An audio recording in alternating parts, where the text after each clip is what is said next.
ओम शांति। आज 22 जनवरी 2024 के साकार महावाक्य बाप दादा मधुबन मीठे बाबा कहते, मीठे बच्चे तुम्हें संपूर्ण पावन बनना है, इसलिए कभी किसको दुख नहीं दो। कर्मेंद्रियों से कोई भी कर्म न हो, सदा बाप के फरमान पर चलते रहो। आज का प्रश्न है, पत्थर से पारस बनने की युक्ति क्या है? कौन सी बीमारी इसमें विघ्न रूप बनती है? उत्तर देते हैं बाबा। पत्थर से पारस से बनने के लिए पूरा नारायणी नशा चाहिए। देह अभिमान टूटा हुआ हो, यह देह अभिमान ही कड़े ते कड़ी बीमारी है। जब तक देही अभिमानी नहीं, तब तक पारस नहीं बन सकते। पारस बनने वाले ही पाप के मददगार बन सकते हैं। दूसरा, सर्विस भी तुम्हारी बुद्धि को सोने का बना देगी। इसके लिए पढ़ाई पर पूरा अटेंशन चाहिए। ओम शांति। रूहानी बच्चों प्रति रूहानी बाप सावधानी देते हैं कि बच्चे अपने को संगम युगी समझो। सतयुगी तो नहीं समझेंगे।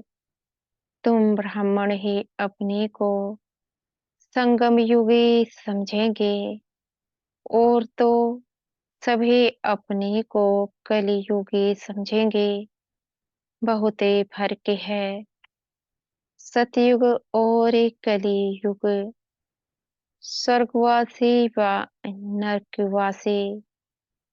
तुम तो ना स्वर्गवासी हो ना नरकवासी। तुम हो पुरुषोत्तम संगमवासी। इस संगम युग को तुम ब्राह्मण ही जानते हो, और कोई नहीं जानते। तुम भल जानते भी हो, परंतु भूल जाते हो।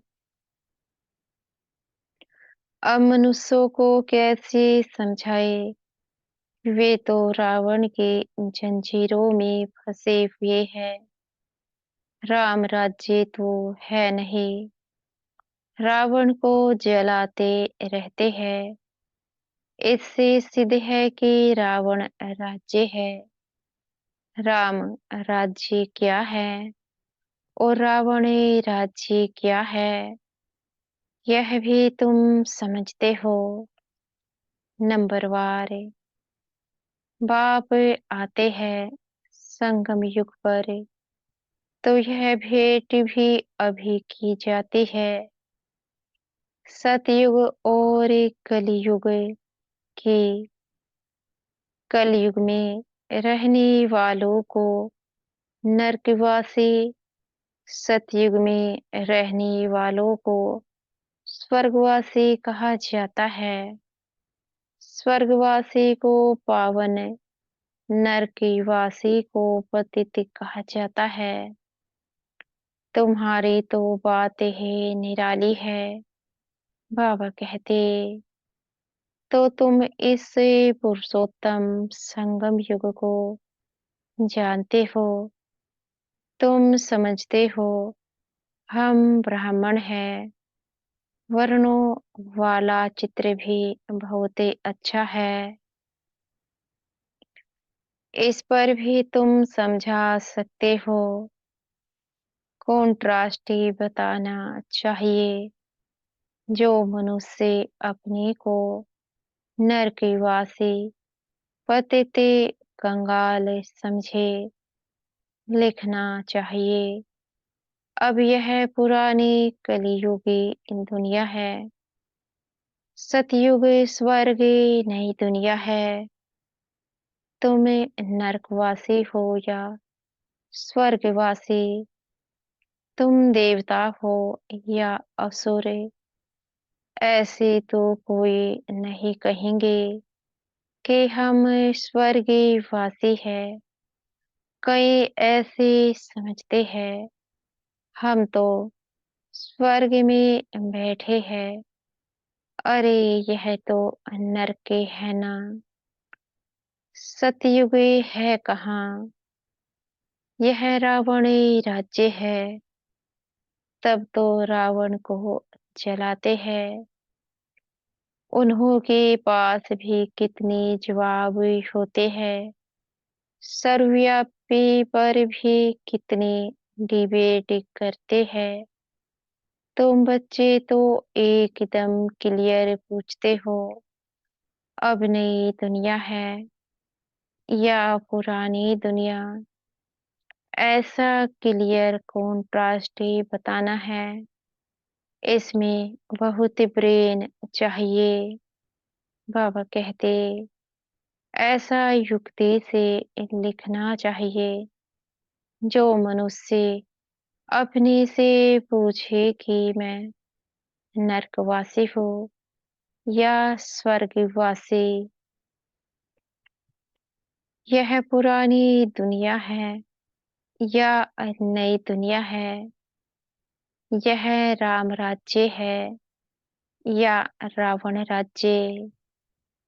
हम पुरानी कलयुगी दुनिया के रहवासी हैं या नई दुनिया के वासी है। हिंदी में लिखकर फिर अंग्रेजी गुजराती में ट्रांसलेट करे तो मनुष्य अपने से पूछे कि हम कहाँ के रहवासी हैं। कोई शरीर छोड़ते हैं तो कहते हैं स्वर्ग पधारा, लेकिन स्वर्ग अभी है कहाँ। अभी तो कलयुग है। जरूर पुनर्जन्म भी यहाँ ही लेंगे ना। स्वर्ग तो सतयुग को कहा जाता है। वहां अभी कैसे आएंगे। यह सभी विचार सागर मंथन करने की बातें हैं। ऐसी क्लियर कॉन्ट्रास्ट हो उसमें लिख दो भगवानुवाच। हर एक अपनी से पूछे मैं सतयुगी राम राज्य निवासी हो या कलयुगी रावण राज्य का निवासी हो।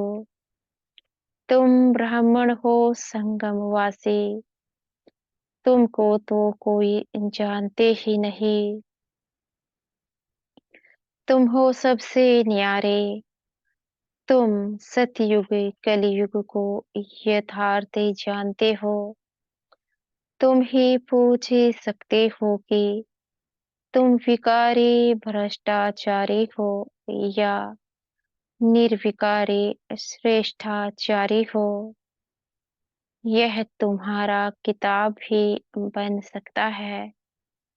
नई नई बातें निकालनी पड़े ना, जिससे मनुष्य समझे कि ईश्वर सर्वव्यापी नहीं है। तुम्हारे यह लिखत देख आप ही अंदर से पूछेंगे। इसको आयरन एज तो सब कहेंगे। सतयुगी डीटी राज्य तो इनको कोई कह ना सके। यह हेल है या हेवन। ऐसी फर्स्ट क्लास से लिखत लिखो कि मनुष्य अपने को समझ जाए कि हम बरोबर नरकवासी पतित है। हमारे में दैवी गुण तो है नहीं। कलयुग में सतयुगी कोई हो ना सके। ऐसे विचार सागर मंथन कर लिखना चाहिए। जो ओटे सो अर्जुन, गीता में अर्जुन का नाम दिया है। बाबा कहते हैं यह जो गीता है उसमें आटे में लून अर्थात नमक है। लून और चीनी में कितना फर्क है। वह मीठा, वह खारा। श्री कृष्ण भगवानुवाच, लिख कर गीता ही खारी कर दी है। मनुष्य कितना दलदल में फंस पड़ते हैं। विचारों को ज्ञान के राज का भी पता नहीं है। ज्ञान भगवान तुमको ही सुनाते हैं और किसको पता है नहीं। नॉलेज तो बहुत ही सहज है, परंतु भगवान पढ़ाते हैं यह भूल जाते हैं। टीचर को ही भूल जाते हैं। नहीं तो स्टूडेंट कभी टीचर को भूलते नहीं है। घड़ी घड़ी कहते हैं बाबा हम आपको भूल जाते हैं। बाबा कहते हैं माया कम नहीं है। तुम देह अभिमानी बन पड़ते हो। बहुत ही कर्म में बन जाते हैं।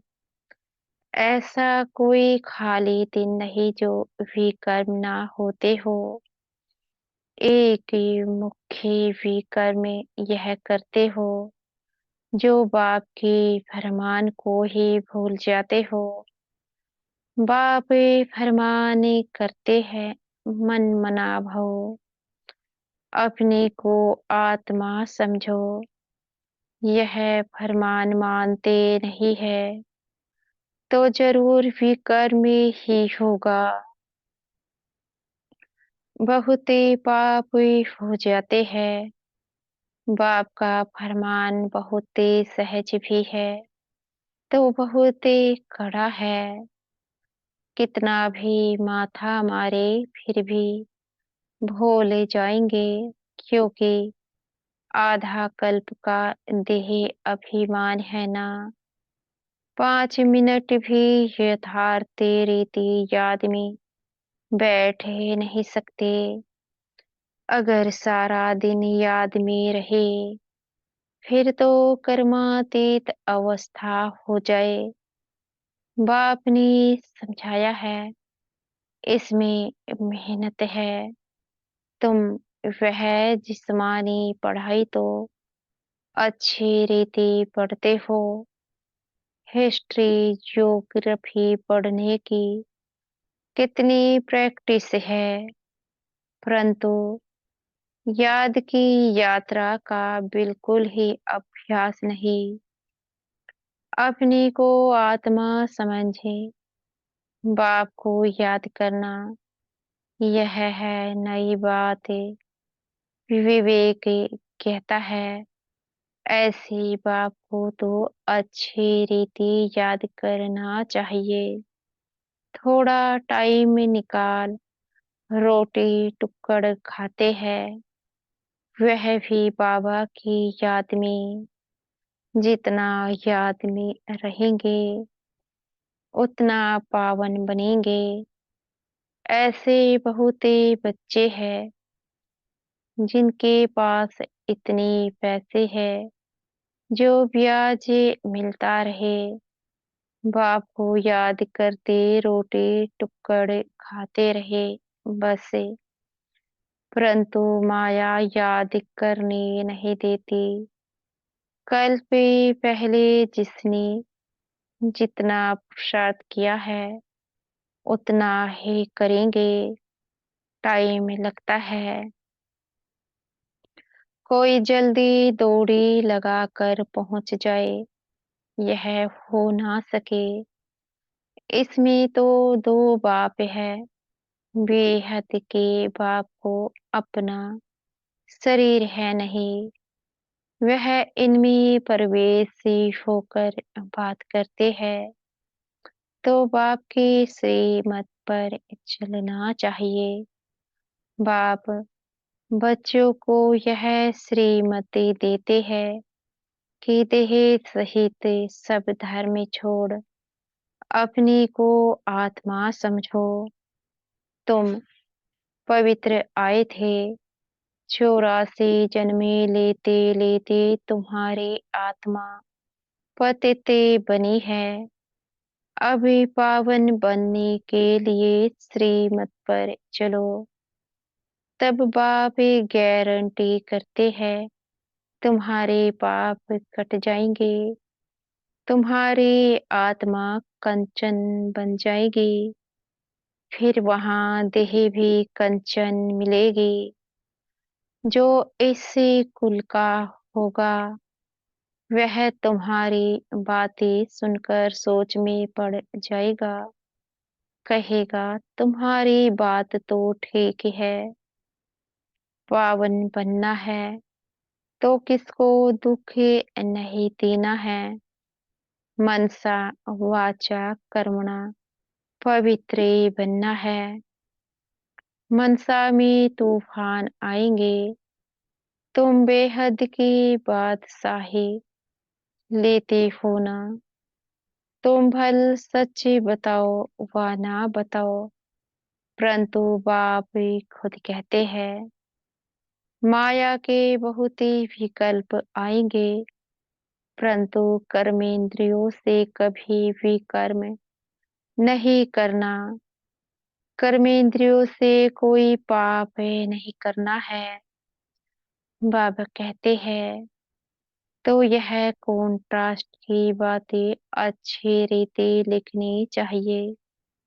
श्री कृष्ण पूरे 84 जन्मे लेते हैं और शिव पुनर्जन्म नहीं लेते।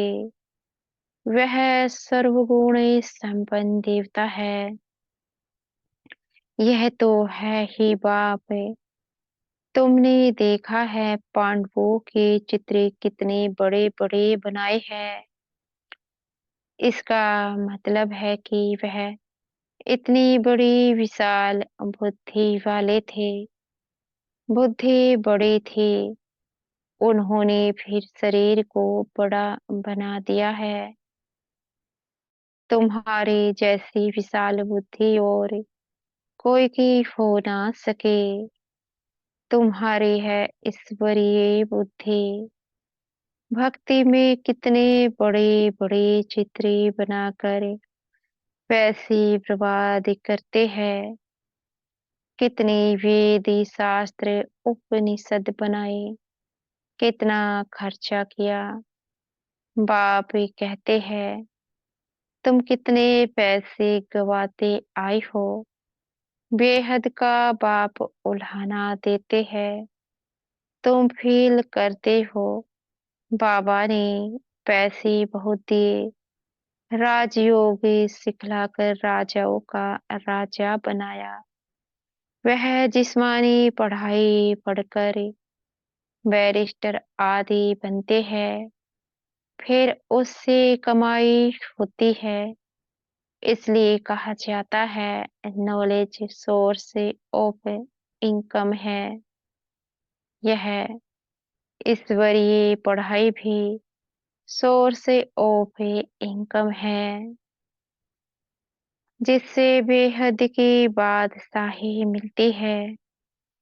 भागवत रामायण आदि में कोई नॉलेज नहीं है, एम ऑब्जेक्ट ही कुछ नहीं। बाप जो नॉलेजफुल है वह बैठे तुम बच्चों को समझाते हैं। यह है बिल्कुल नई पढ़ाई। वह भी को नहीं पढ़ाते हैं, भगवान नई दुनिया का मालिक बनाने के लिए पढ़ाते हैं। इन्हें लक्ष्मी नारायण ने यह पढ़ाई से ऊंची पद पाया है। कहाँ राजई कहाँ प्रजा, कोई की तकदीर खुल जाए तो बेड़ा पार है। बाप कहते हैं स्टूडेंट समझ सकते हैं कि हम पढ़ते हैं और फिर पढ़ा सकते हैं व नहीं। पढ़ाई पर पूरा अटेंशन रखना चाहिए। पत्थर बुद्धि होने के कारण कुछ भी समझते नहीं है। तुमको बनना है सोने की बुद्धि। वह उन्हों की बनेगी जो सर्विस में रहेंगे। बैज पर भी किसको समझा सकते हो। बेहद के बाप से बेहद का वर्षा लो। भारत स्वर्ग था ना। कल की बात है, कहाँ 5,000 वर्ष की बात, कहाँ लाखों वर्ष की बात है। कितना फर्क है। तुम समझते हो तो भी समझते नहीं हुए। जैसी बिल्कुल ही पत्थर बुद्धि है। यह बैज ही तुम्हारे लिए जैसे एक गीता है। इसमें सारी पढ़ाई है। मनुष्य को तो भक्ति मार्ग की गीता ही याद रहती है। अभी तुम जो बाप द्वारा गीता सुनते हो उससे तुम 21 जन्म के लिए सदगति को पाते हो। शुरू शुरू में तुमने ही गीता पढ़ी है। पूजा भी तुमने ही शुरू की है। अब पुरुषार्थ कर गरीबों को भक्ति मार्ग की जंजीरों से छुड़ाना है। कोई ना कोई को समझाते रहो। उसमें से एक दो निकलेंगे। अगर ये 5-6 इकट्ठे आते हैं तो कोशिश कर अलग अलग फार्म भराए। अलग अलग समझाना चाहिए। नहीं तो उन्हों में एक भी ऐसा होगा तो औरों को खराब कर देगा। फार्म तो जरूर अलग भराओ। एक दो का देखे भी नहीं तो वह समझ सकेंगे। यह सभी युक्तियां चाहिए। तब तुम सक्सेसफुल होते जाएंगे। बाप भी व्यापारी है। जो होशियारी होंगे वह अच्छा व्यापार करेंगे। बाप कितना फायदे में ले जाते हैं। झुंड इकट्ठा आए तो बोलो फार्म अलग अलग भरना है। अगर सब रिलीजियस माइंड हो तो इकट्ठा बिठाकर पूछना चाहिए, गीता पढ़ी है?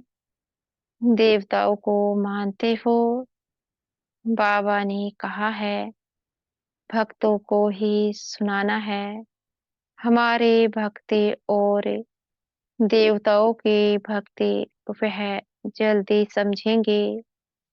पत्थर को पारस से बनाना कोई मासी का घर नहीं है। देही अभिमान कड़े ती कड़ी बहुत गंदी बीमारी है। बाबा कहते हैं जब तक देह अभिमान नहीं टूटा है तब तक सुधरना बड़ा मुश्किल है। इसमें तो पूरा नारायणी नशा चाहिए।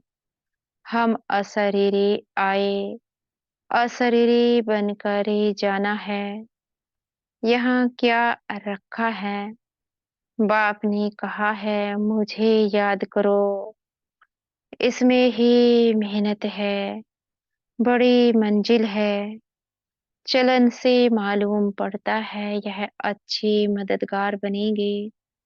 कल भी पहली मिसल अच्छा मीठे मीठे सिखी लदे बच्चों प्रति माता पिता बाप दादा का याद प्यार और गुड मॉर्निंग। रूहानी बाप के रूहानी बच्चों को नमस्ते। हम बच्चों के भी मीठे प्यारे बाप दादा को याद प्यार, गुड मॉर्निंग और नमस्ते। धारणा के लिए मुख्य सार, पहला पॉइंट है मनसा वाचा कर्मणा, पवित्र रहना है। कर्मेंद्रियों से कोई भी कर्म ना हो, इसकी संभाल करनी है। आत्मा को कंचन बनाने के लिए याद में जरूर रहना है।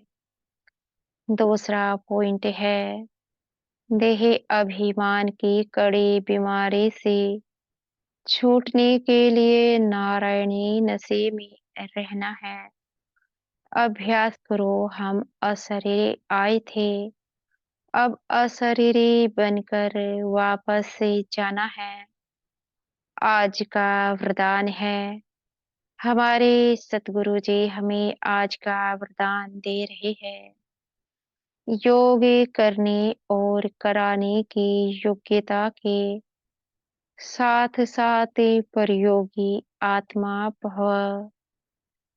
बाप दादा ने देखा बच्चे योग करने और कराने दोनों में होशियार है, तो जैसे योग करने कराने में योग्य हो, ऐसे प्रयोग करने में योग्य बनो और बनाओ। अभी प्रयोगी जीवन की आवश्यकता है। सबसे पहले चेक करो कि अपनी संस्कार परिवर्तन में कहाँ तक प्रयोगी बनी है, क्योंकि श्रेष्ठ संस्कार ही श्रेष्ठ संसार की रचना की नींव है। अगर नींव मजबूत है तो अन्य सब बातें स्वतः मजबूत हुई पड़ी है। आज का स्लोगन है, अनुभवी आत्माएं कभी वायुमंडल व संघ के रंग में नहीं आ सकती। अव्यक्ति साइलेंस द्वारा डबल लाइस्ट फरिश्ता स्थिति का अनुभव करो। सदा खुशी में झूलने वाले सर्व के विघ्नहर्ता व सर्व की मुश्किल को सहज करने वाले तभी बनेंगे जब संकल्पों में दृढ़ता होगी और स्थिति में डबल लाइट होंगे। मेरा कुछ नहीं, सब कुछ ही बाप का है। जब बोझे अपने ऊपर रखते हो तब सब प्रकार के विघ्न आते हैं। मेरा नहीं तो निर्विघ्न। अच्छा, ओम शांति। शुक्रिया हमारे मीठे प्यारे बाप दादा का, बेहद का शुक्रिया। शुक्रिया हमारे मीठे टीचर जी व सतगुरु जी का, बेहद का शुक्रिया। ओम शांति।